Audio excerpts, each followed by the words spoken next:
enfermedad de tipo progresiva, sino que habla de síntomas persistentes. Y con esos síntomas persistentes debidos a aquí, listo, una limitación del flujo aéreo, en donde habla ya de alteraciones no solo en la vía aérea, sino también alveolar, y que son secundarias a una exposición a partículas y a gases nocivos. Y hablan de exposición significativa, ya no lo determinan por años, por un tiempo, por un periodo, sino que hablan de una exposición significativa porque pueden ser pocos años los que puedan llegar a producir la lesión si la exposición es suficiente. Entonces, digamos que esta es la definición actual de acuerdo a GOL 2020. Enfermedad común, prevenible y tratable, caracterizada por síntomas respiratorios persistentes y una limitación del flujo aéreo, usualmente debido a alteraciones de la vía aérea y de los alvéolos, causado por lo que les decía una exposición significativa a partículas o gases nocivos. La triada característica de la enfermedad pulmonar obstructiva crónica es disnea, tos crónica y expectoración.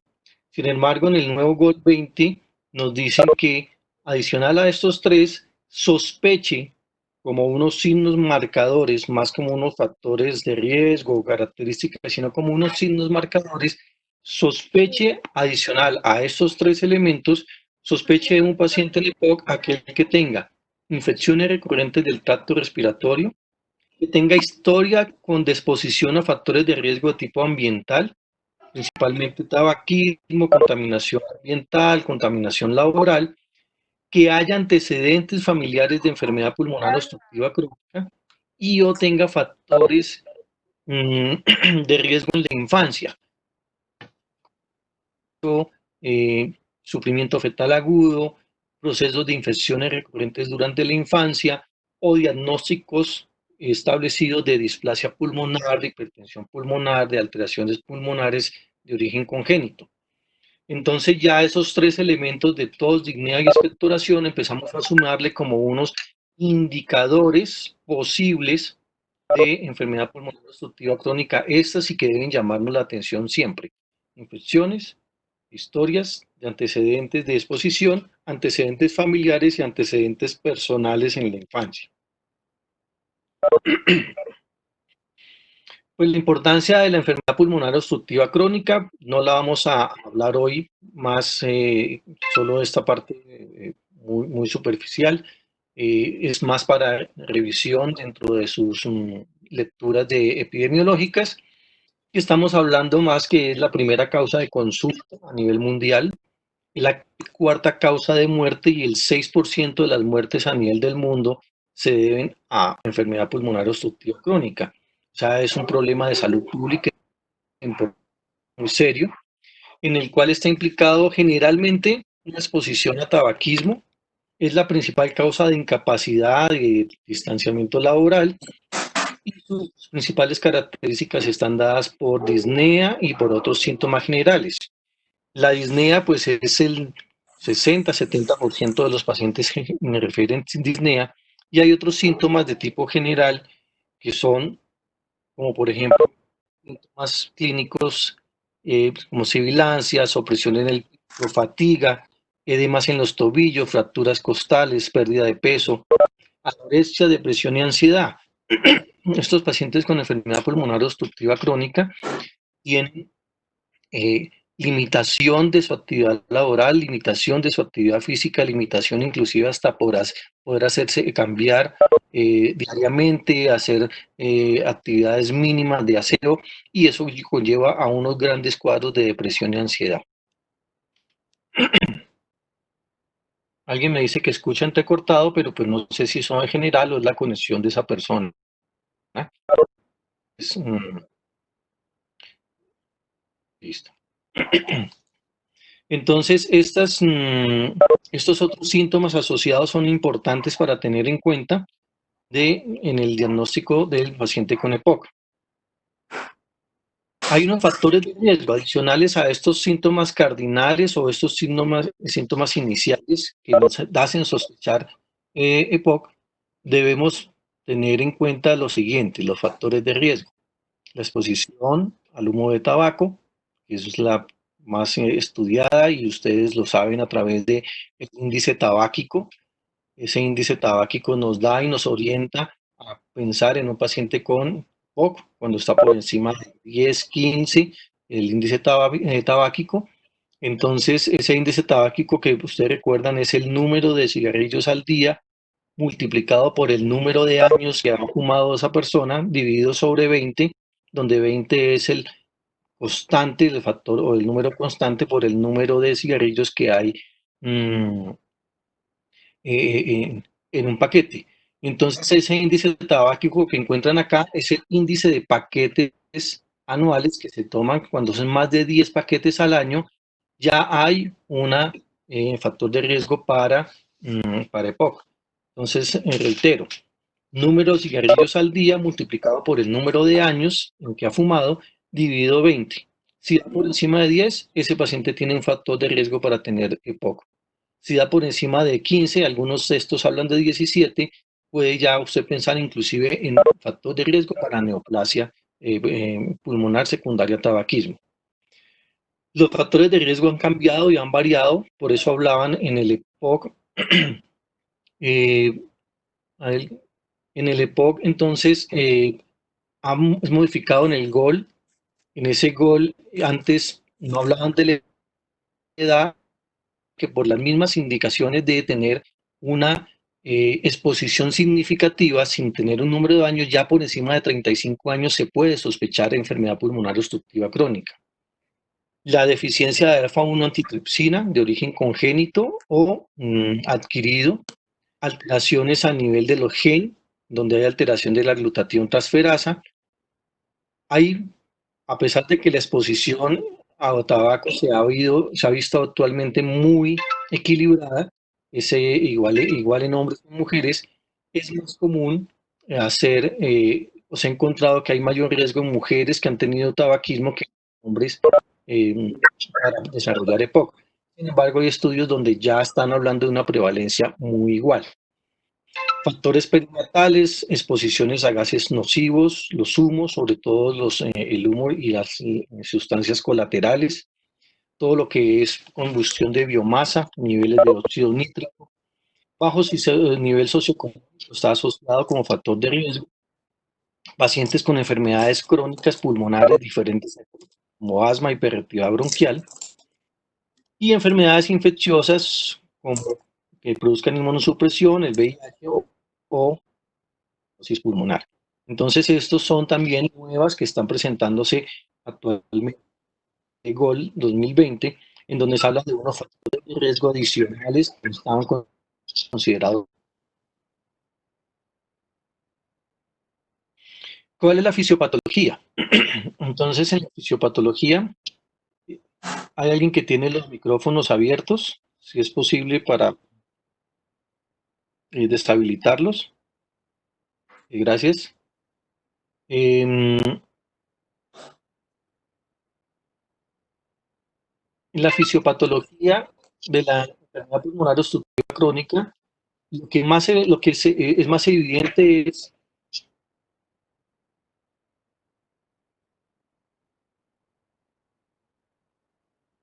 exacto, gracias. Silenciar los micrófonos. Dime.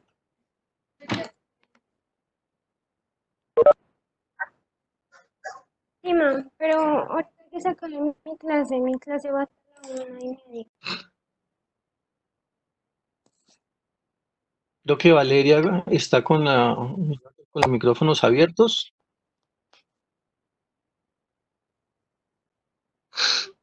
Bien, entonces estamos hablando de la fisiopatología. En la fisiopatología vamos a encontrar que lo principal es la alteración elástica. La alteración elástica está dada principalmente por un déficit de la alfa-1 antitripsina. Ese déficit de la alfa-1 antitripsina está principalmente dado por o de origen adquirido por la exposición principalmente a humo de cigarrillo o al tabaco. Esta nicotina y las sustancias que se encuentran en el humo del cigarrillo producen aumento de la elastasa de los neutrófilos y de los macrófagos. Esas elastasas van a producir una lesión a nivel de las fibras elásticas, llevando a enfisema y a todas las manifestaciones clínicas de POC.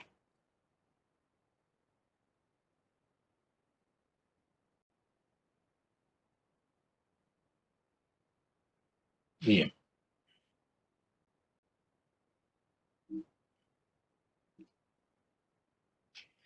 La presente diapositiva entonces nos muestra, tenemos unas alteraciones principalmente a nivel de la alfa-1 antitripsina. El humo del cigarrillo produce liberación y la nicotina nos produce liberación de la elastasa de los neutrófilos. En donde vean todos estos, elastasa del neutrófilo, NE, NE, en todas estas figuras, van a encontrar entonces que esa elastasa de los neutrófilos producen unas alteraciones, producen inhibición de la alfa-1 antitripsina, liberan neutrófilos, liberan macrófagos, liberan leucotriena B4, leucotrieno B4, y van a producir una liberación importantísima de otro factor que es el factor de necrosis tumoral alfa.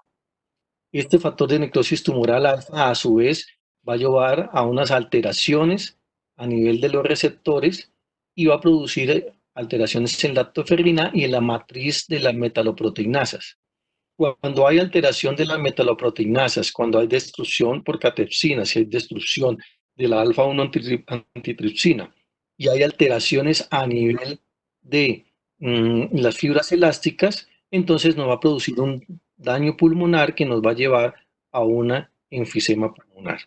Entonces, aquí hay una forma, una fisiopatología muy actualizada, como ustedes pueden ver, es del 9 de abril, en donde hablan de la fisiopatología actual del déficit de la alfa-1 antitripsina, y este déficit puede ser de origen congénito o el que está producido por la liberación de elastasas de los neutrófilos, principalmente por el tabaquismo o por la exposición a ciertos elementos tóxicos, a nivel ambiental, por supuesto.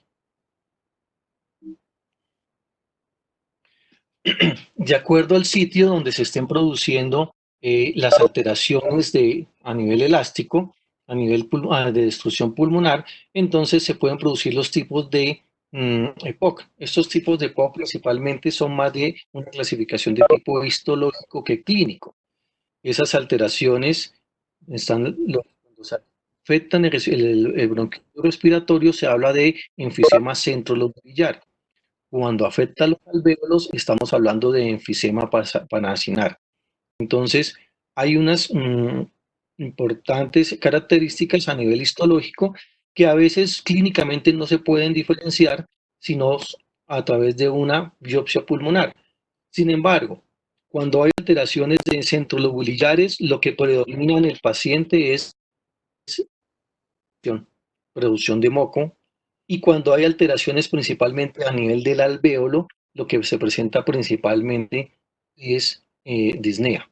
Sin embargo, vemos que nuestros pacientes tienen combinación de los dos, disnea y producción de moco. Por eso de ahí también la tríada que acabamos de hablar de tos, expectoración, ¿cierto? Disnea.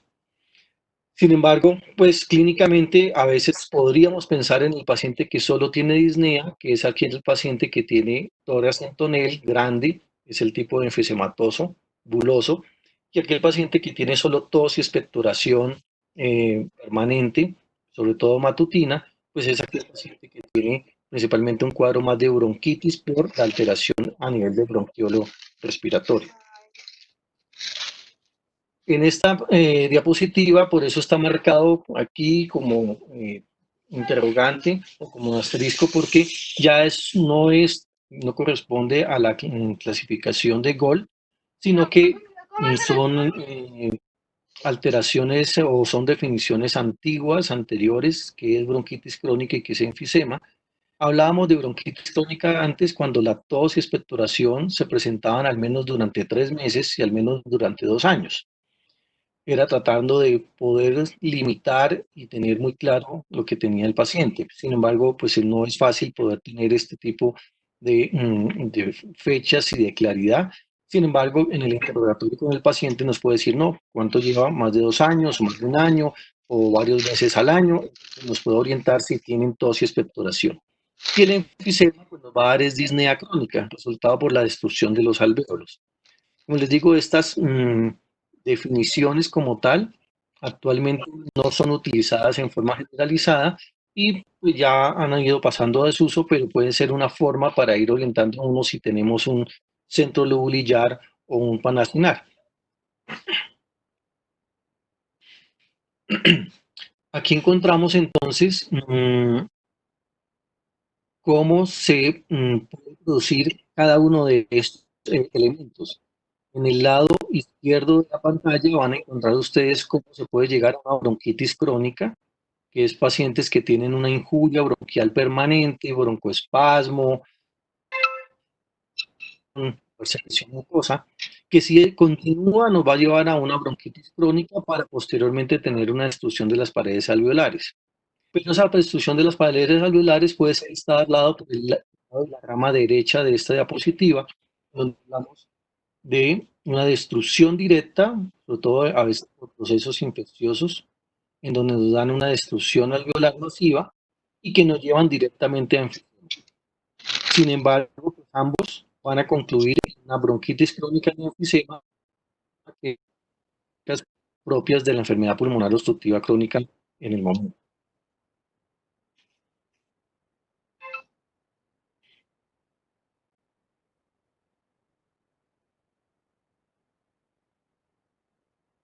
Cuando tenemos entonces un paciente, es que acá hay alguna persona que tiene el micrófono abierto y que siempre me aparece, no sé si sea cierto, Jonathan Alarcón. No ha cerrado el micrófono y creo que está interrumpiendo a los demás, pero bueno. Listo, gracias. Entonces estamos hablando de que un paciente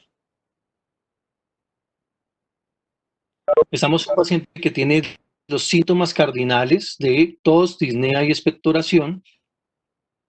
Ese paciente podemos ya saber que podemos también pensar en que si tiene infecciones respiratorias repetitivas o antecedentes de exposición, antecedentes en su infancia, debemos sospechar con esos factores de riesgo si pueda tener enfermedad pulmonar obstructiva crónica.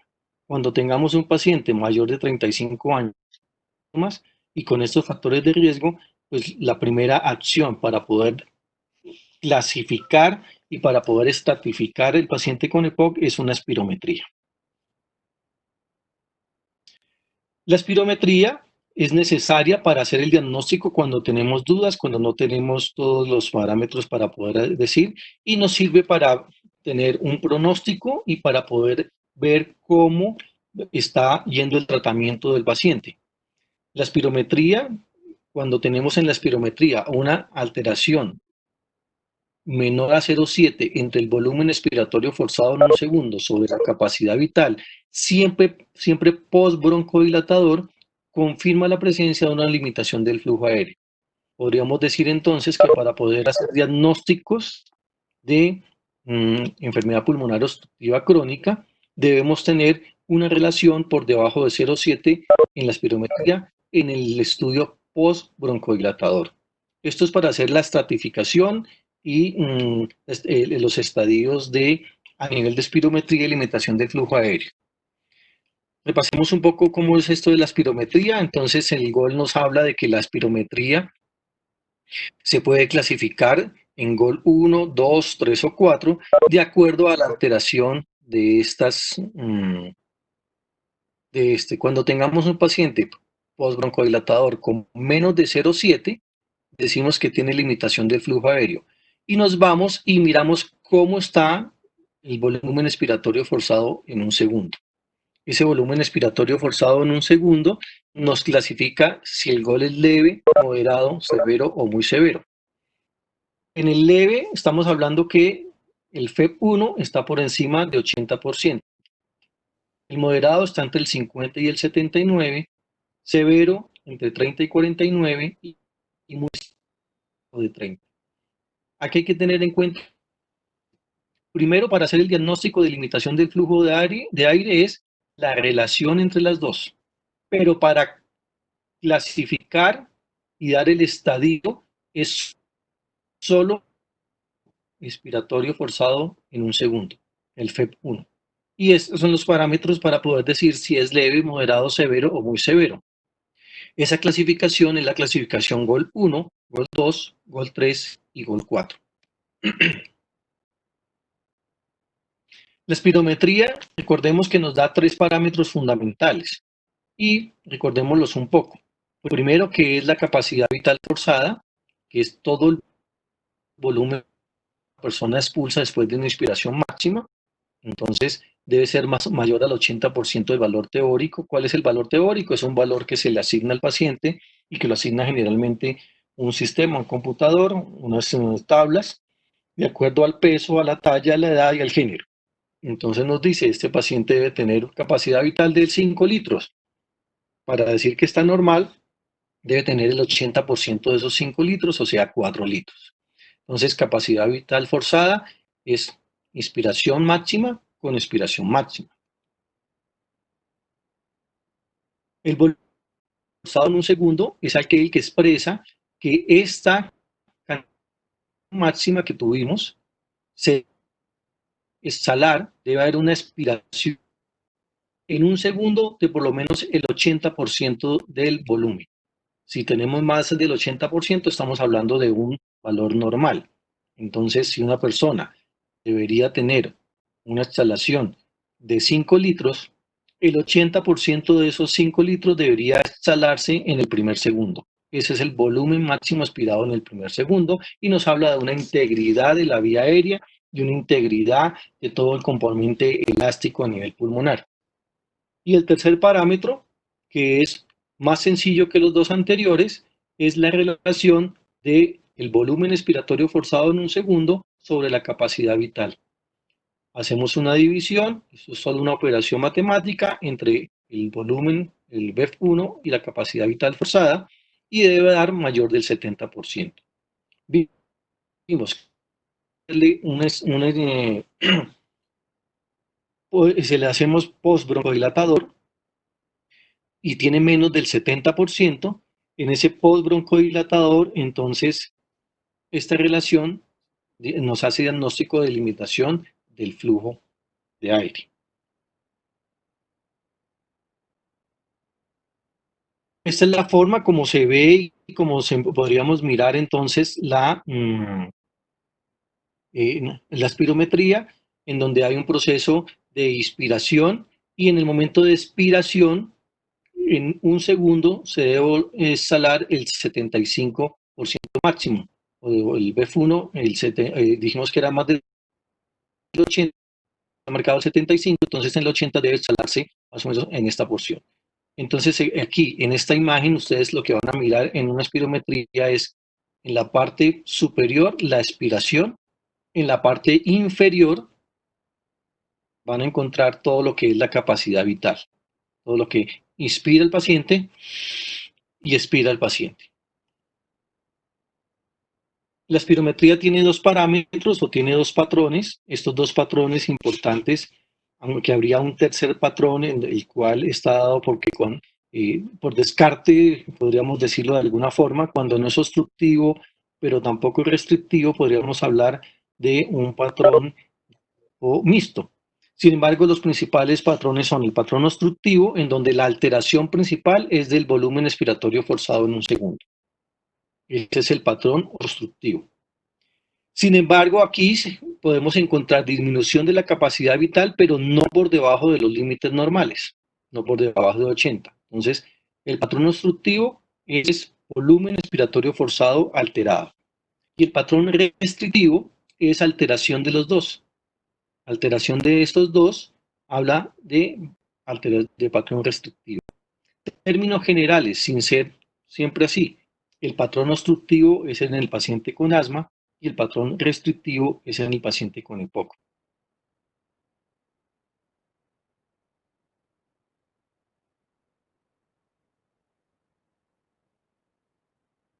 Aquí vamos a encontrar entonces cómo se ve el patrón normal.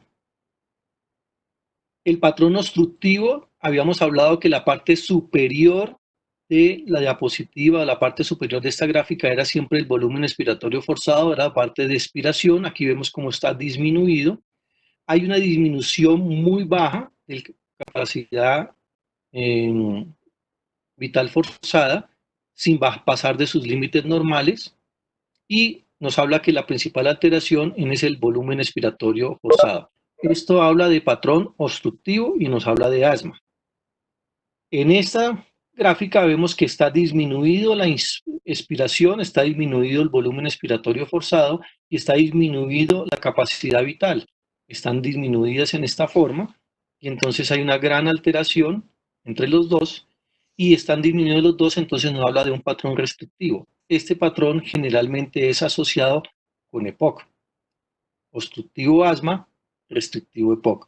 Sin embargo, un paciente en fases leves, en fases iniciales de EPOC, que está presentando un cuadro de broncoespasmo, pues nos va a presentar y nos va a parecer como si fuera solo un patrón obstructivo. Hay que estar muy atentos, por eso la espirometría es una foto inicial del paciente con EPOC que tenemos que estar evaluando de acuerdo a la sintomatología anual años, que es lo que se recomienda, cada 2 años, a menos que el paciente tenga una alteración de su calidad de vida muy clara y que tenga una limitación de su movilidad. En ese caso podríamos evaluar una nueva espirometría al año para ver si hay necesidad de hacer hay cambios en el volumen expiratorio, en la capacidad vital, y hacer cambios en el tratamiento. Aquí hay unos ejemplos que en algún momento habíamos compartido con algunos de ustedes.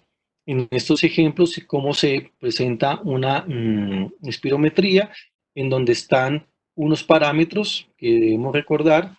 En estos parámetros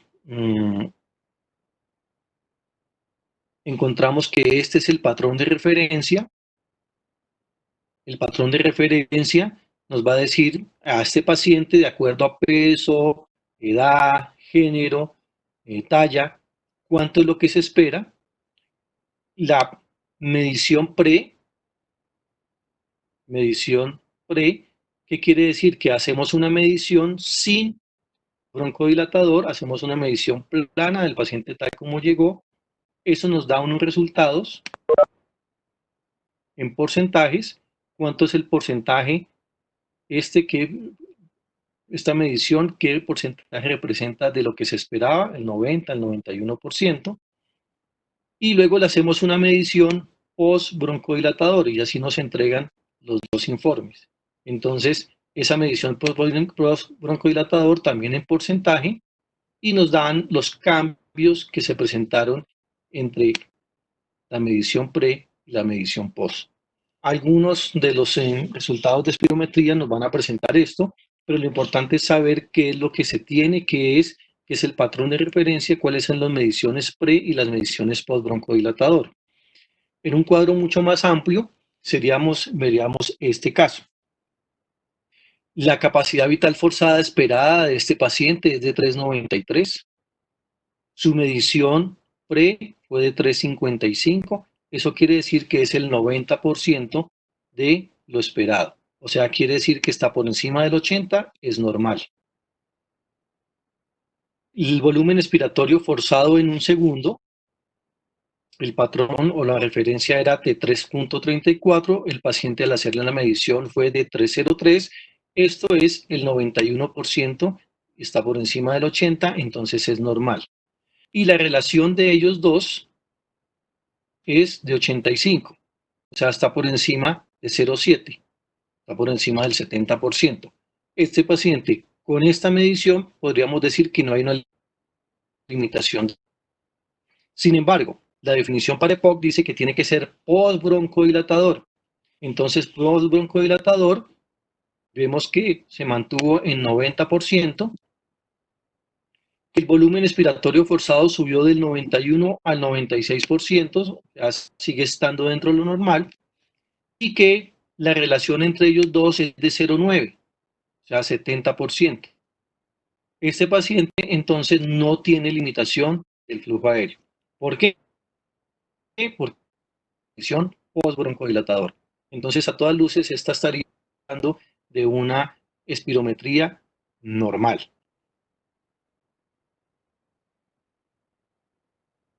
Miremos esta otra espirometría. Ya sabemos cuáles son los cuadros que están acá abajo. Vamos a pasarlos en forma amplia acá.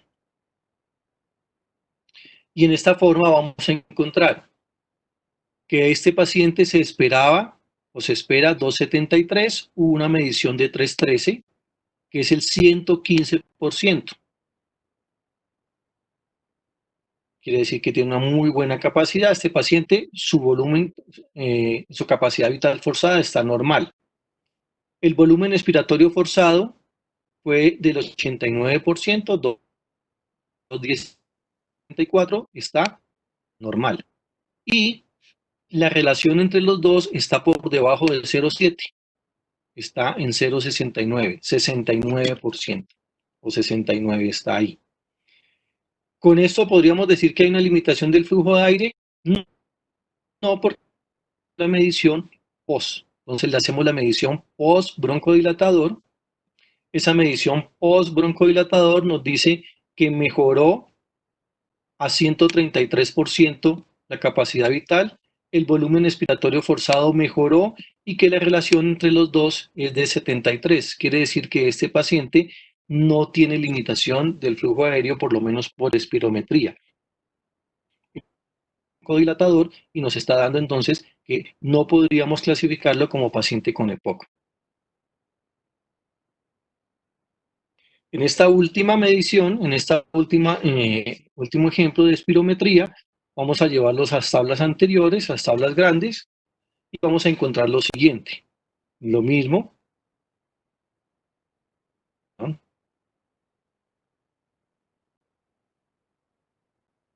Medición esperada, medición obtenida, el patrón de referencia de la capacidad vital forzada me da 73, está por debajo del 80%, está normal. El volumen expiratorio forzado está disminuido, por debajo de 80, está anormal. Sin embargo, la relación entre los dos me da que tiene una relación por encima del 0,7, 76%. Aplicamos el broncodilatador, hacemos la medición post. En esa medición post vamos a encontrar entonces que mejoró la capacidad vital a 90, que mejoró el volumen expiratorio forzado a 85 y que hubo una mejoría en la relación de los dos. Entonces, este paciente tampoco lo podemos clasificar como EPOC, tenía un proceso probablemente de algún tipo de broncoespasmo que nos estaba afectando a los dos y uno pensaría, no, pero es restrictivo, pero si vemos en los resultados, aquí no podemos clasificarlo como restrictivo o por limitación del flujo aéreo, ni aquí tampoco. Lo claro es que este paciente mejora claramente con el broncodilatador y que seguirlo manejando y obteniendo resultados de este paciente y manejándolo con ese broncodilatador. ¿Por qué decimos que mejora con el broncodilatador? Porque hubo un aumento de más del 12% en los parámetros de volumen expiratorio forzado, 64-85, subió el 21%. Entonces es completamente efectivo. Para no demorarnos más en la parte de espirometría, entonces vamos aparte de esto, tenemos otras series de evaluaciones. En esta diapositiva ustedes ven que hay dos que son, están resaltadas en negrilla, que son las que se están mayor énfasis en el momento, que son el CAT, ¿sí? Que es una herramienta de aproximación para la enfermedad pulmonar obstructiva crónica, ¿sí? Y el Medical Research Council, MRC, y Medical Research Council es este, quiere decir esto, y la M es que es de modificado. Estos dos del EPOC nos van a servir para hacer una clasificación clínica de síntomas de los pacientes con EPOC. Miremoslas a cada una de ellas, miremos qué es el CAT y qué es el MMRC. ¿Por qué es importante? Aquí vamos a ver, esta sí es una diapositiva del GOL 2017, que no había tenido modificaciones hasta ahora, en donde vamos a tratar primero esta primera parte, el lado izquierdo de su pantalla. En el lado izquierdo lo único que nos habla es confirme el diagnóstico con espirometría, confirme si hay limitación del flujo aéreo, ¿cómo lo va a confirmar? Ya sabemos que a través de este parámetro que tenga 0,7, menos de 0,7 en la relación y clasifícalo de acuerdo al BEF1, si es leve, moderado, severo o muy severo. En la segunda parte de la diapositiva, o en la parte derecha de la diapositiva, vamos a encontrar que nos dice que se clasifica en este recuadro y nos dice que se clasifica de acuerdo al CAT y al MMRC. Por eso quería mostrarles aquí antes de pasar a la definición de CAT y de MMRC. Entonces, los síntomas, este es un cuadro en donde hay la X es los síntomas y la Y es las exacerbaciones, la historia de exacerbaciones. Ahora vamos a ver a distinguir cada uno de ellos. En estos síntomas, entonces, podemos hablar si la escala podemos utilizar una o las dos escalas. Entonces nos dice cuando hay poquitos síntomas o cuando hay muchos síntomas. Miremos cómo son esas escalas.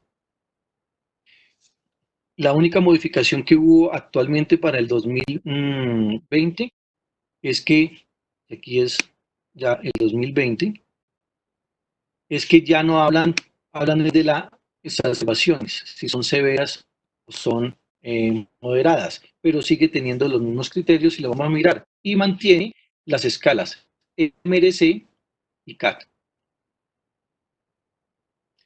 ¿Cuál es la escala de CAT? La escala de CAT es una escala que se valora de la siguiente forma, de acuerdo a si está alterado o no lo que se está preguntando. Este es un ejemplo. Si estamos muy contentos con la cuarentena o estamos muy tristes con la cuarentena, entonces uno marca y le dice al paciente o al familiar que marque de acuerdo a él. Entonces, esta es la forma para empezar el CAT. ¿Qué pregunta a nivel pulmonar? Las preguntas son estas. Y estas escalas, siempre les repito lo mismo, se pueden tener, se pueden imprimir, se pueden sacar y tener en una papelería y al momento de hacer la historia clínica del paciente definir qué CAT tiene. Entonces al paciente se le va a preguntar si tiene tos o no tiene tos, ¿cierto? Y va a decir o si tose todo el tiempo y clasifique entre nunca y todo el tiempo, entre 0 y 5. Y el paciente va marcando entonces lo que considere, si tiene flema, si tiene mocos en el pecho o no, si lo tiene todo el tiempo, ¿sí? O no tiene, si siente el pecho apretado. Y entonces con cada una de estas escalas vamos haciendo una, si le falta el aliento para subir pendientes o no, le falta el aliento para subir pendientes en escaleras, limitación para tareas del hogar, problemas para salir de casa por ahogo. Entonces, si duerme o tiene imposibilidad para conciliar el sueño, se levanta cansado y si tiene energía o no tiene energía. Entonces el paciente nos va marcando, ¿sí? O el familiar inclusive nos puede marcar la escala de acuerdo a muy subjetivo, pero se trata de ser lo más objetivo con la escala y después de marcarlos, entonces se pueden sumar y decir entonces este paciente tendría 5, 6, 9, 10, 18 de MMRC y ahí lo llevaríamos a la tabla del gol. Entonces es una primera forma de clasificar de acuerdo al el test de clasificación o de valoración del EPOC. Primera escala. La segunda escala, que es la MMRC, del Modified Medical Research Council, en ella, entonces, es una escala muy parecida a lo que se habla de la falla cardíaca, en donde se tiene, si el paciente tiene disnea o no, sería grado 0, si tiene disnea cuando se apura caminando sobre una colina, cuando está en plano, cuando tiene que, antes de 100 metros o al terminar 100 metros, tiene que disminuir, o cuando el paciente está demasiado, muy disnéico y no puede inclusive problemas para vestirse, para ir al baño. Entonces, de acuerdo a esta clasificación, grado 4, 3, 2, 1, 0 y otra forma de clasificar los síntomas de la disnea del paciente. Una página que les recomiendo para entrar, que es la fundación toras.org.ar. Es una página argentina en donde ustedes van a encontrar en línea, pueden hacer en un paciente que le están haciendo una entrevista, una historia clínica, la clasificación del CAD y del MMRC, o una o las dos, y que les da los puntajes. Es una clasificación, es una página donde mantiene estas calculadoras en línea y es muy interesante tenerla a la mano porque permite una serie de funciones adicionales a esta. Volvemos entonces a nuestra tabla inicial, a la tabla que estaba generando. Entonces ya sabemos que esta parte izquierda la revisamos con la espirometría y en la parte derecha entonces encontramos a ver que hay dos ordenadas. Una que es esta, que es la X, habla de síntomas. Si el paciente tiene pocos síntomas, si la escala, el CAD es menos de 10 o está el MMRC entre 0 y 1, la escala es más de 10 o el MMRC es más de 2, eso quiere decir que el paciente tiene síntomas o no. En esta segunda fase, en esta escala, acá en esta zona, entonces vamos a encontrar que clasificamos si no ha tenido hospitalizaciones o ha necesitado más de una exacerbación, que ha necesitado por lo menos una hospitalización. Entonces, en este de la exacerbación, si hay o no exacerbaciones con hospitalizaciones, y en esta si hay síntomas o no. Y de acuerdo a la unión entre ellos, vamos a definir si es un gol A, B, C o D. Aquí lo vemos más claro en esta cuadrícula. Entonces, en esta zona vamos a hablar de los síntomas. Los síntomas, por supuesto, si son pocos o si son muchos, de acuerdo a las escalas. Y las hospitalizaciones y las exacerbaciones, si tienen una exacerbación sin hospitalización o si tienen una exacerbación con hospitalización. Entonces, aquí diríamos, un paciente que tiene pocos síntomas sin hospitalizaciones caería en esta cuadrícula. Un paciente que tiene muchos síntomas, hospitalizaciones, caería en esta otra cuadrícula. Un paciente con pocos síntomas y una hospitalización caería en esta cuadrícula, y un paciente con muchos síntomas, ya que necesitaba hospitalización por lo menos una vez en el año, en esta otra cuadrícula. Entonces, esto es lo que quiere decir la cuadrícula de la unión entre estos con estos. Entonces, cuando es pocos síntomas sin hospitalización, es GOL A. Cuando es muchos síntomas sin hospitalización, es GOL B. Cuando es pocos síntomas con una hospitalización, es GOL C. Y cuando son muchos síntomas con hospitalización, por lo menos una en el año, en el último año, es clasificación D. Entonces, eso explicaría con esta cuadrícula cómo se clasifica el GOL. Entonces, el paciente clasifica de dos o de tres formas. Vamos a ver la tercera más posteriormente. La primera es a través de la espirometría. Una espirometría GOL 1, 2, 3 o 4, de acuerdo a si tiene menos de 0,7 en la relación y su BEF está alterado.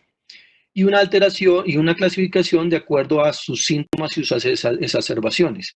Si es GOL A, B, C o D. ¿Por qué se exacerba la EPOC? Aquí hay una lista que no voy a colocar a explicarla una por una. Hay muchas causas. En este momento pues tenemos las infecciones respiratorias, el paciente con EPOC por su imposibilidad de expectorar, por su imposibilidad de acumular secreciones, por tener disminuidos sus defensas, de tener alteraciones y liberación de interleuquinas, por tener liberaciones de factor de necrosis tumoral alfa, lo hacen que sea uno de los pacientes de mayor riesgo en este momento para COVID-19. No hay defensa, no hay no hay forma de defenderse a través de la vía respiratoria. están disminuidos todos sus mecanismos de defensa como la tos, la expectoración, hay una gran colonización a nivel alveolar y a nivel pulmonar, entonces pues las infecciones respiratorias en este caso pues cobran gran importancia. Sin embargo, pues hay otras infecciones que sabemos no necesariamente COVID-19, sino todas las de los sincicios respiratorios, las influencias, las bacterianas, factores ambientales, neumotoras, derrames pleurales, neumonías de otras causas, neoplasias, o sea, todo lo que nos va a llevar a un incremento de la función pulmonar, un incremento en déficit de la función pulmonar. Entonces, otras causas de exacerbación, incumplimiento del tratamiento, problemas asociados, pacientes con comorbilidades asociadas, trastornos tiroideos,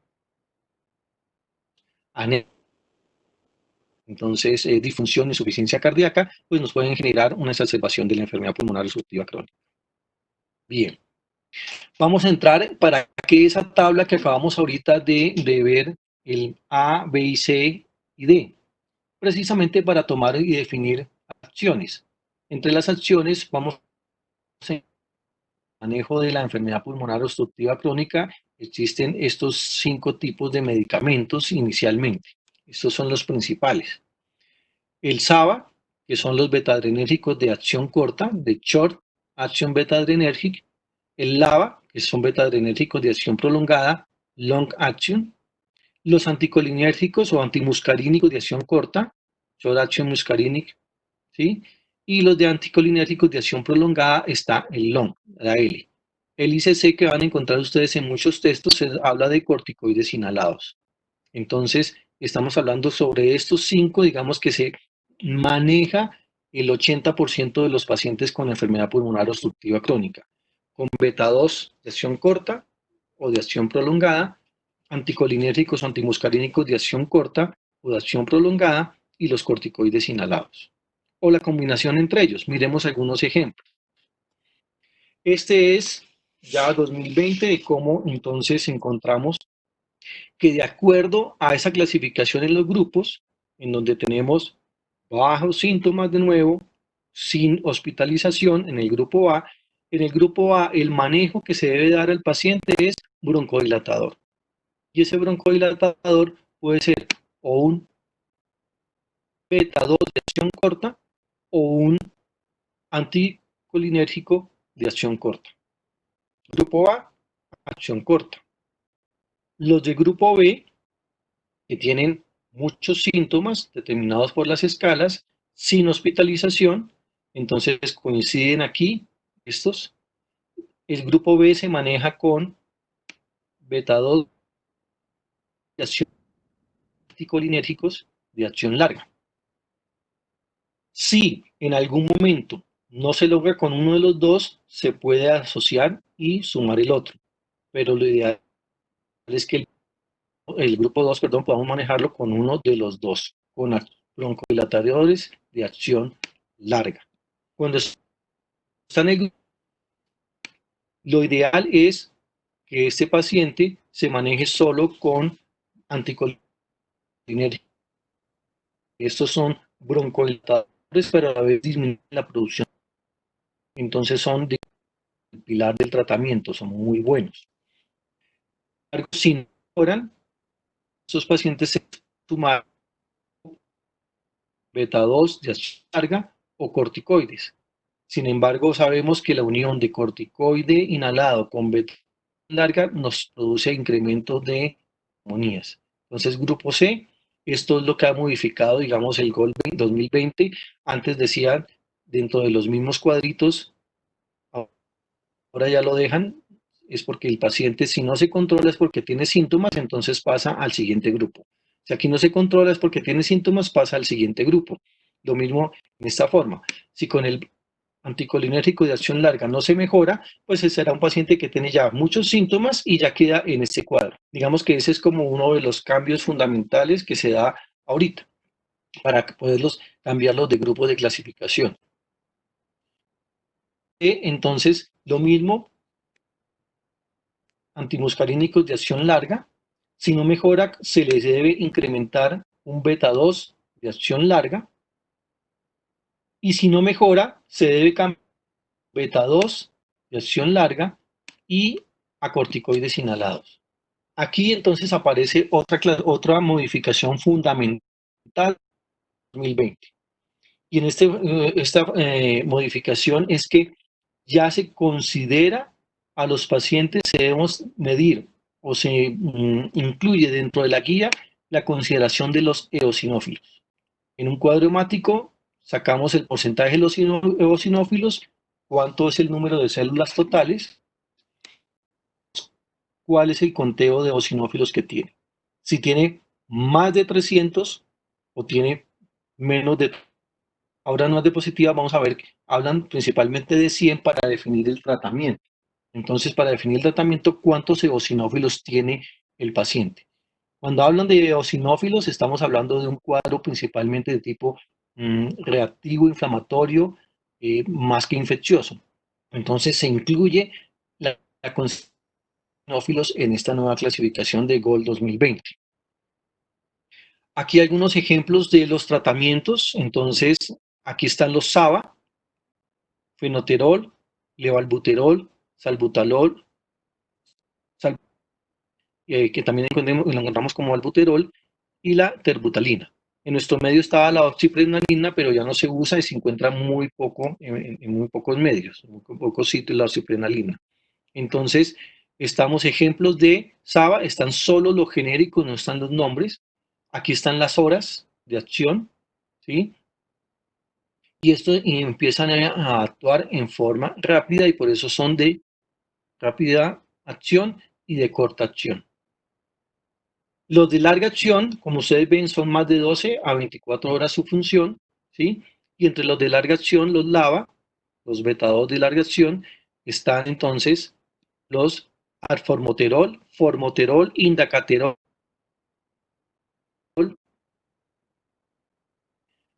Estos principalmente ya los encontramos en nuestro mercado, en nuestro medio, generalmente de tipo combinado. Entonces aquí tenemos beta-2 de acción corta y beta-2 de acción larga. Y son los que están recomendados en este momento por GOL para el manejo del EPOC. De corta y de larga acción pasamos a los anticolinérgicos de corta y larga. Entonces, los anticolinérgicos de corta están el bromuro de ipropropio y está el bromuro ¿sí? de oxitropio, que este no está en el mercado nuestro, pero el bromuro de ipropropio sí está en el mercado. Estos son anticolinérgicos de acción corta. Luego vienen los anticolinérgicos de acción larga,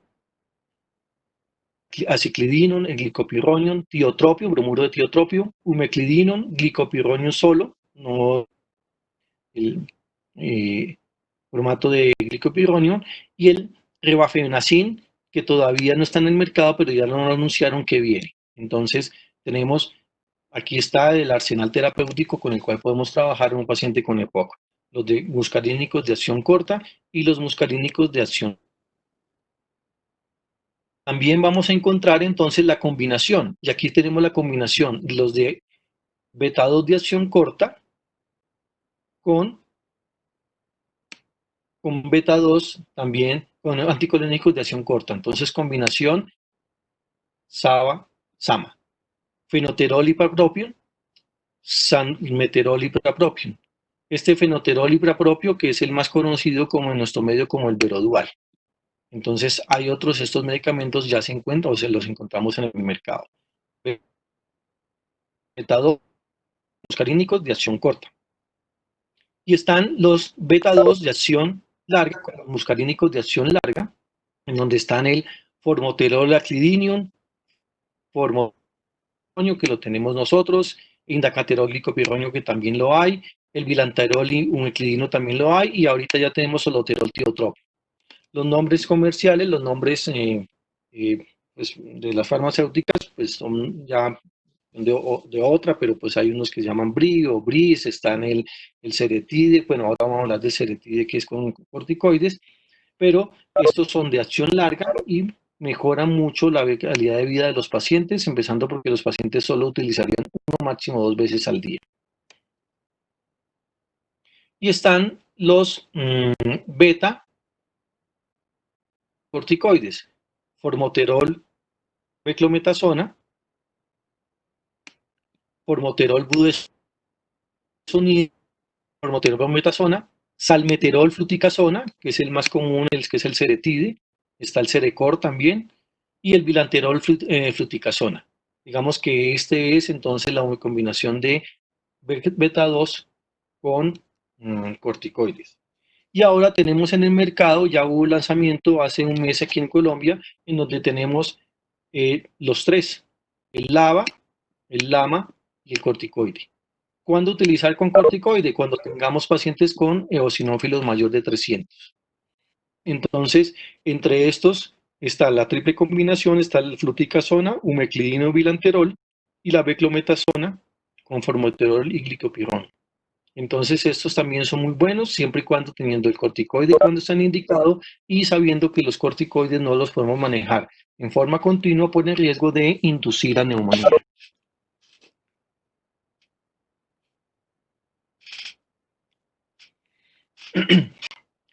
Esta tabla, pues más que entregarla, es por respetar a los autores, donde está pues en donde habla de las evidencias. Entonces, las evidencias nos habla que la unión de los corticoides de acción corta y acción larga en un paciente, que su uso de forma regular mejora los síntomas. Entonces hay una mejoría en eso, cuando utilizamos SABA y SAMA. La combinación de los dos, ¿cierto? SAMA es superior a combinación de otros medicamentos. Entonces, ojalá, y esto es evidencia tipo A. Los de larga acción, los LABA y los LAMA, mejoran ampliamente la función pulmonar, los disnea, el cuadro cardíaco, el cuadro de salud del paciente y disminuyen las exacerbaciones. Entonces, los de larga acción también son de muy buena opción, evidencia tipo A. Los LAMAs en los pacientes con EPOC, a diferencia de los asmáticos, los antimuscarínicos tienen mejor acción en las exacerbaciones que los beta 2 y disminuyen la hospitalización cuando utilizamos los antimuscarínicos de larga acción. Cuando damos medicamentos combinados, los que vimos ahí en la lista de combinación de larga acción, o salmeterol, glicopironio, o dacaterol, glicopironio, mejoran el volumen expiratorio forzado en un segundo y son mejores como monoterapia y reducen síntomas. Entonces es una evidencia tipo A. Entonces ojalá nuestros pacientes tengan monoterapia, ¿sí? Estas combinaciones disminuyen también las exacerbaciones, está demostrado, LABA y LAMA. Y lo que sí ocasionalmente podemos dar en un paciente es teofilina, en los pacientes con EPOC controlado, pero que se deben asociar asocian con muy bajos efectos, entonces sin beneficios. Entonces ya casi no se está utilizando por la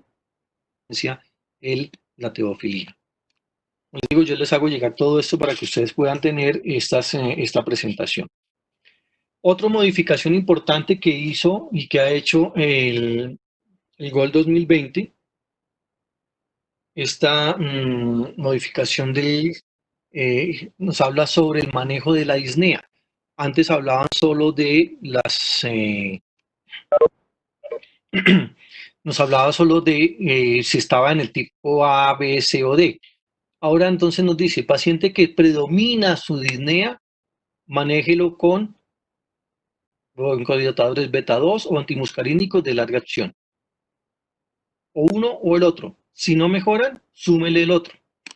El contrario, entonces ya estamos hablando de terapia combinada. Si este paciente no mejora, entonces tenemos varias opciones. Considerar el cambio en las moléculas, inclusive cambiar el inhalador, cambiar la marca, ¿cierto? O buscar si tiene otra causa de disnea. Si definitivamente no tiene ninguna otra causa de disnea, al cambiarlo pues entonces debemos utilizar en este paciente, utilizar corticoides, beta 2 y asociarle corticoides. Y si no mejora, utilizar la triple terapia. Entonces la disnea ya es un marcador para definir el tratamiento, no solo las exacerbaciones, el 17, 18 y 19.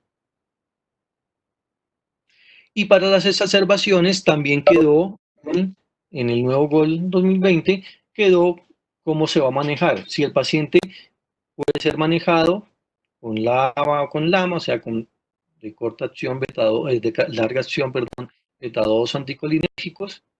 Si no mejora, pensar en utilizar corticoides o pensar en asociar, hablamos de uno al otro, aquí estamos hablando de los dos, LAMA más LAMA. Si el paciente no mejora, incluyendo inclusive los corticoides, entonces hay que considerar si tiene los eosinófilos por debajo de 100, no tiene eosinofilia y el paciente no mejora, hay que considerar que tienes un cuadro de bronquitis crónica y si tiene un volumen expiratorio forzado menor a 50, dar terapia biológica, clofumilasa. Pero si vemos que en este paciente los eosinófilos están aumentados, no me con la triple terapia, entonces, sobre todo en pacientes fumadores, debemos pensar en utilizar acitromicina. Y la acitromicina tan de moda, pues en estos pacientes con EPOC se utilizan una tableta de 500 miligramos de durante 6 meses e inclusive un año, cuando consideramos que ya hay un proceso, ¿sí?, que no es considerado de tipo eh, alérgico o inflamatorio, por decirlo de alguna forma. Entonces, debemos dar en estos pacientes, si los eosinófilos están aumentados, considerar el uso de acitromicina. Si no es otra terapia que se utiliza asociada a la acitromicina, no asociada, en vez de la acitromicina es la mofloxacina. La mofloxacina se utiliza durante 5 días, tratamiento cada 8 semanas, y se puede utilizar un año así. Ahí estamos hablando que hay un proceso importante y por eso estamos dando acitromicina o mofloxacina. Entonces ya este 2020 nos cambia y nos da otros enfoques, no solo si está en A, B, C o D, sino si queremos tratar la disnea o queremos tratar la disminución de las exacerbaciones. Oxígeno a estos pacientes. ¿Cuándo dar oxígeno? La presión de oxígeno es inferior a 55 en gases arteriales o su saturación es igual a o inferior al 87%, ¿sí? Y si ese paciente eso se ha confirmado en un periodo, pues 2 veces un periodo de 3 semanas. Podemos dar, se ha demostrado que el uso de oxígeno 16 horas al día en estos pacientes mejora la calidad de su capacidad pulmonar. Si hay signos de hipertensión pulmonar, evidencia de hipertensión pulmonar, edema periférico, que sugiere insuficiencia cardíaca, vive con niveles de oxígeno entre 55 y 60, dar oxigenoterapia a largo plazo. Aquí hay otros manejos de las exacerbaciones que voy a pasar, pues no me voy a detener mucho en ellos. Estamos hablando de los beta 2 corta y los antiquilonérgicos de acción corta para el cuadro inicial, para el momento manejo agudo, ¿sí? En el manejo con corticoides sistémicos si no hay mejoría con el corticoide inhalado. Y cuando controlemos la exacerbación, el cuadro agudo, mantenerlo con broncodilatadores de acción larga, o beta 2 o anticolinérgicos.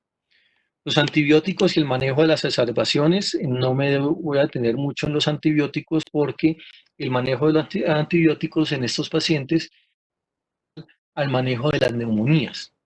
El paciente por EPOC sobreinfectado, hablamos de EPOC exacerbado cuando aumentan los síntomas, EPOC sobreinfectado cuando hay síntomas de proceso infeccioso. Y cuando tenemos un EPOC sobreinfectado, el manejo se da con de lo que ustedes ven, antibióticos. inicialmente con ampicilina, sulbactam, claritromicina o sulbactam, doxiciclina. Siempre que tengamos ese paciente, iniciamos con la misma escala del manejo de las neumonías. Neumonías pues, leves, moderadas y severas, de acuerdo también al CUR que ustedes vieron en el día del manejo antibiótico. Entonces ese manejo antibiótico es similar o es el mismo que está dado para las neumonías. Aquí hay otra clasificación, pues les decía que podemos inclusive tener en algún momento 3 tipos de clasificación del EPOC. Podemos decir EPOC tipo GOL 1, de acuerdo a la espirometría, A, B, C o D, de acuerdo pues a los síntomas y a las exacerbaciones. Aquí hay uno que se utiliza por algunas áreas, algunos especialistas les gusta utilizar los criterios de Antonisen. Los criterios de Antonisen son no más que el incremento de la disnea, si aumentó disnea, del volumen del esputo y de la purulencia del esputo. Aquí no habla de tos, solo habla de disnea si aumentó la expectoración y si la expectoración está purulenta. Si el paciente tiene los 3 criterios, es un Antonisen severo, es una severa y es un Antonisen tipo 1. Recuerden que esta escala es una escala, no podemos decir traicionera, porque generalmente uno habla de que el tipo 1 es leve, moderado y severo. Aquí es todo lo contrario, la tipo 1 es la severa. Si tiene 2 de estos criterios, es moderada, ¿sí? Y si tiene uno de los criterios asociado a otros síntomas, pues estamos hablando de una tipo 3 o Antonisen leve. Entonces, Antonisen tipo 1 severo, 2 moderado y 3 leve. ¿Para qué nos sirve esta Antonisen? Nos sirve para saber si vamos a darle antibióticos o vamos a hospitalizar. La severa, la tipo 1, hospitalización y antibiótico-terapia. La tipo 2 puede recibir antibióticos sobre todo y hospitalizarse si entre estos dos síntomas, dos criterios, está la purulencia. Y el tipo 3 no requiere antibióticos y se puede hacer manejo ambulatorio en forma inicial. ¿Cuándo se deben hospitalizar los pacientes con exacerbaciones de POC? Pues ya vimos uno que es los criterios de Antonisen. Podemos hablar de otros cuando pues, los síntomas aumentaron, cuando hay antecedentes graves, cuando el paciente soporte domiciliario, cuando tiene nuevos síntomas, cuando tiene comorbilidades asociadas o tiene arritmias, y sobre todo el paciente es con edad avanzada que no pueden valerse por sí mismo, pues necesitamos hacer hospitalización de esos pacientes.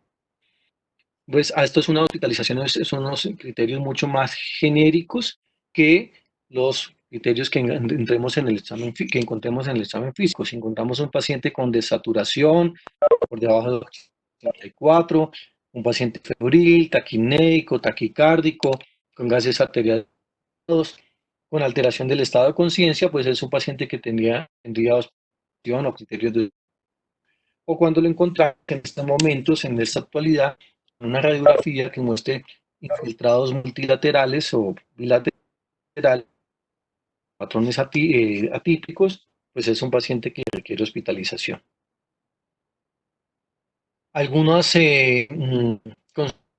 para el manejo, eh, el, el farmacológico, sino como no farmacológico, principalmente la abstención y la cesación tabáquica, iniciar rehabilitación pulmonar lo más pronto posible, la actividad, ya que hay un que en sesiones anteriores muy importante, ojo con los cigarrillos electrónicos que no tienen utilidad, ya no están inciertos, ya no lo es, tienen el...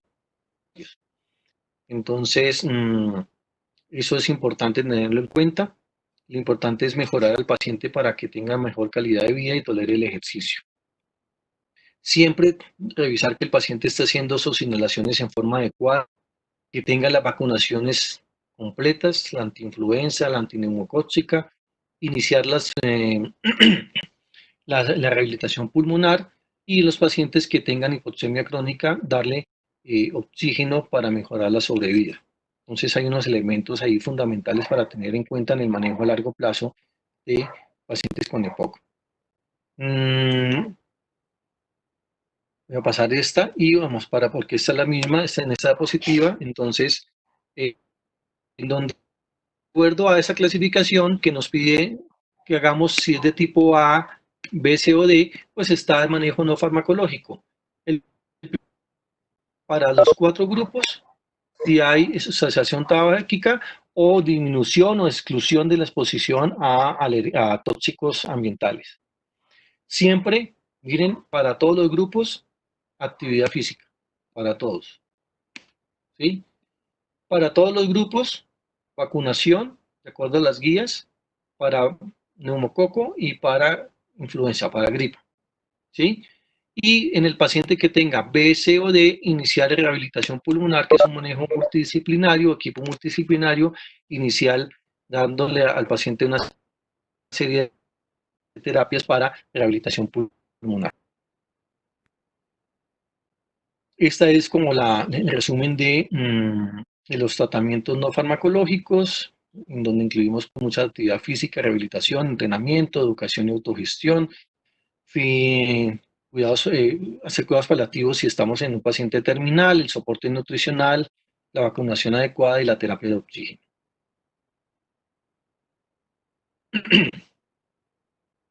Con eso, entonces, damos terminado a esta fase de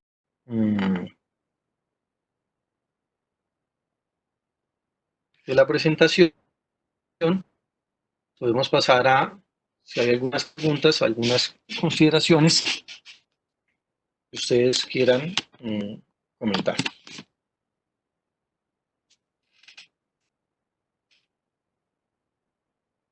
No estoy viendo. Un minutico. Profe, ¿Quién? María Espinel, profe, una pregunta, ¿cómo era la dosis de acitromicina? 500 miligramos diarios. Una dosis, una tableta diaria de 500. Y eso se da entre 6 meses y un año. Gracias.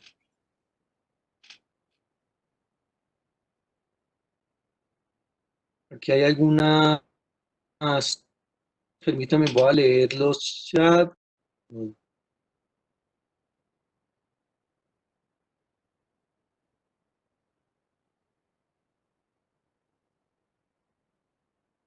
Me hablan sobre repetir la fisiopatología. Creo que de pronto con la presentación que les envíe, sin embargo, aquí lo importante de la fisiopatología es entender que el humo producido por tabaco o el humo producido em, mm, por combustión, perdón, por biomasa, este humo nos va a producir una serie de elementos que atacan las proteasas.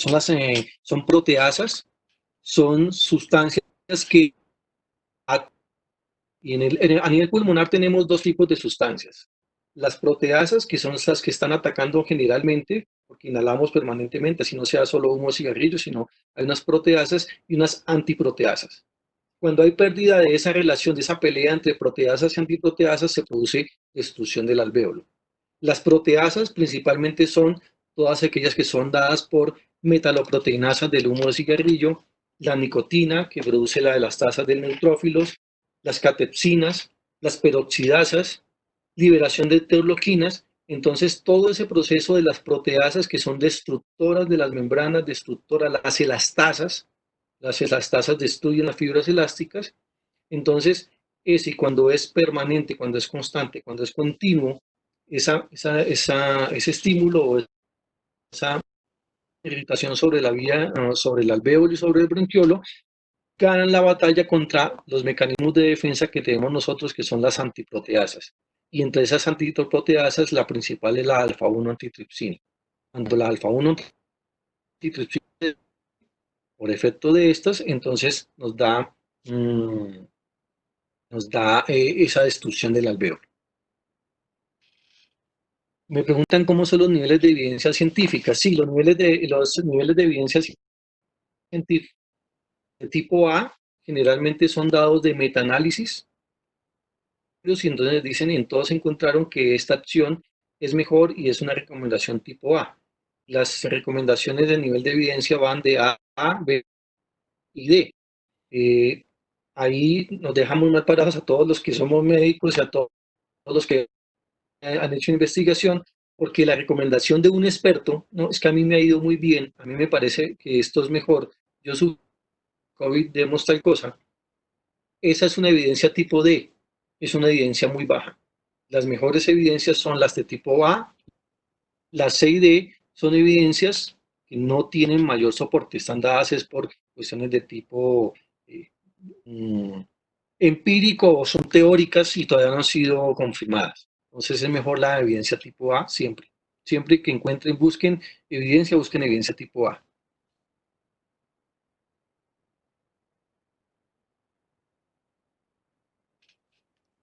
¿Preguntas?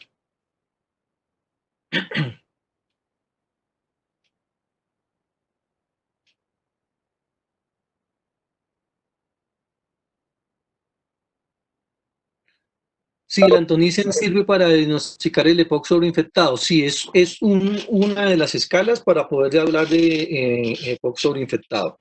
Sin embargo, por ahí sí está por encima el criterio médico, es importante. Aunque estos pacientes generalmente mayores de 70, 65 años no hacen fiebre, siempre debemos pensar en fiebre, taquicardia, taquipnea, expectoración purulenta, cambio de la expectoración, alteraciones en sus niveles de oxigenación, alteraciones de sus niveles de conciencia y que por supuesto un laboratorio, un cuadro hemático nos muestre neutrófilos aumentados. El antonicen nos habla de una sobreinfección, pero hay otros síntomas principales como los que acabo de nombrar para hablar de paciente con sobreinfección, EPOC sobreinfectado. Clínicamente, la diferencia de EPOC de la bronquitis crónica. No, el EPOC es una combinación de bronquitis crónica y enfisema. Son las dos. Clínicamente, en alguna época hablábamos de que la bronquitis crónica era el tosedor crónico. Y el paciente enfisematoso es el paciente con aumento del diámetro anteroposterior que bufaba, el bronquítico crónico es con labios morados y que expectoraba. A veces, en ocasiones, uno puede tener a un paciente muy característico de bronquitis expectorador, o sea, solo tosedor con expectoración, sin grandes niveles de disnea. Y el paciente que solo tiene disnea y es alteración de enfisema. El EPOC es la combinación de bronquitis crónica y enfisema. Lo que pasa es que clínicamente a veces no es fácil diferenciarlo. Tendríamos que hacerle una biopsia pulmonar para exactamente si tienen un enfisema centrolobulillar o panacenar. Pero clínicamente las únicas orientaciones son esas que les digo. El tosedor con expectoración y el disnéico con aumento del tórax, que es lo que llaman tórax en tonel. De acuerdo a eso, el EPOC, si tiene características enfisematosas o características bronquíticas, me pregunta si es enfisematoso y bronquítico. En algunos sitios pueden encontrar esa clasificación, algunos profesionales les gusta, pero no es la clasificación actual. La clasificación actual va más allá de esto, POC, más bien tipo por alteración espirométrica o qué tipo, si es A, B, C o D.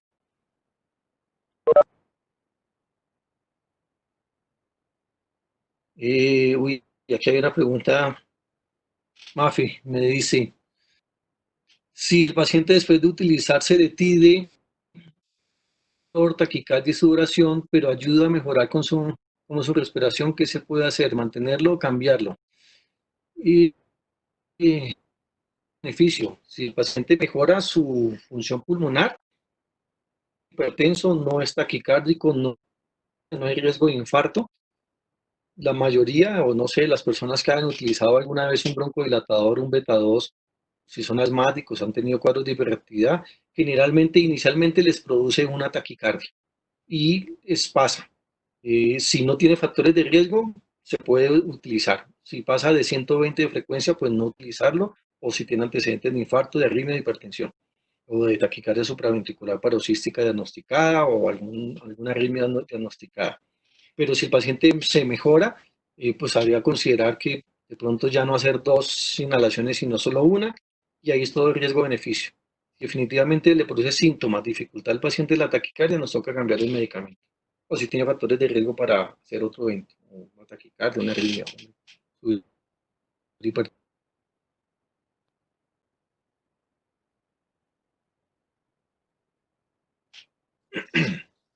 Entonces no sé si haya una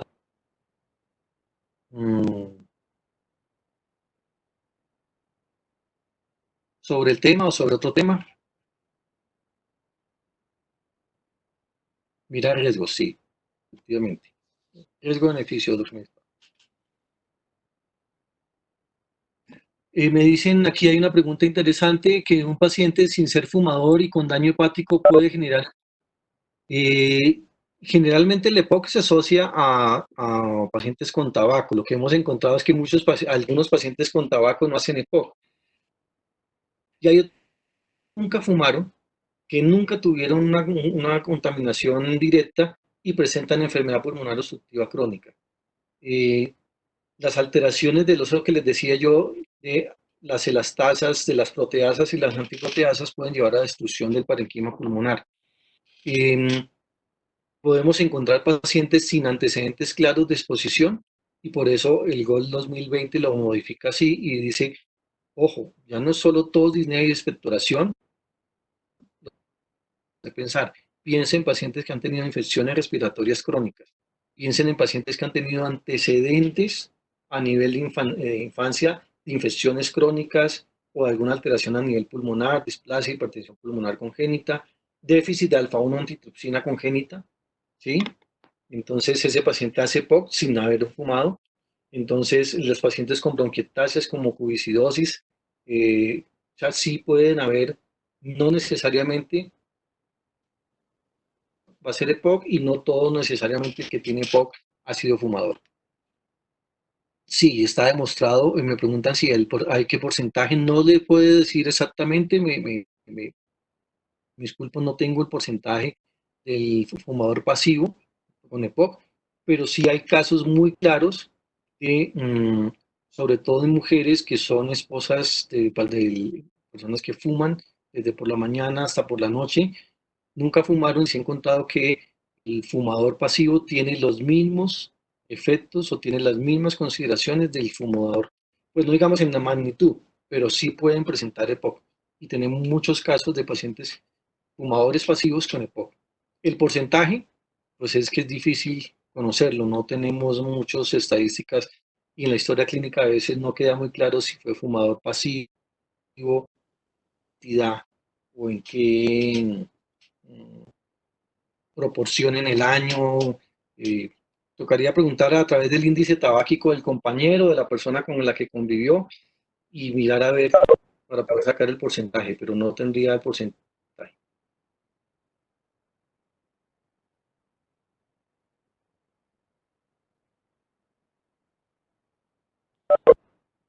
Bueno,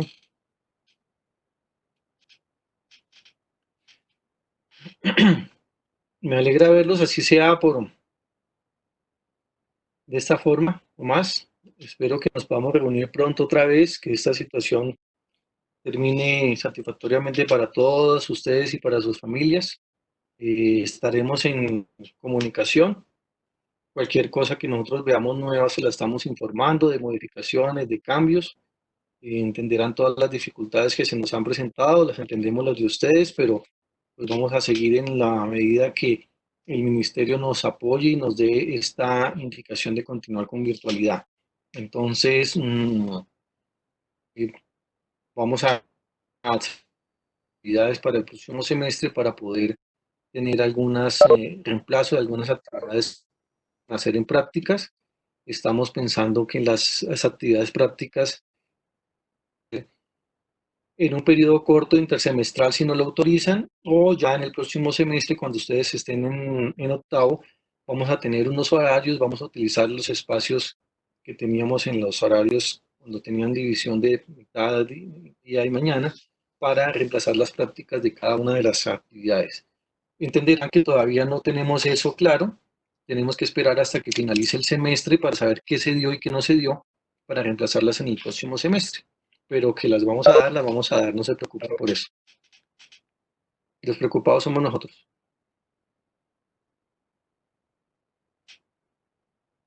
Muchas gracias, quedo atento si tienen alguna duda. Yo les envío la presentación. Les voy a enviar el Pocket de 2000.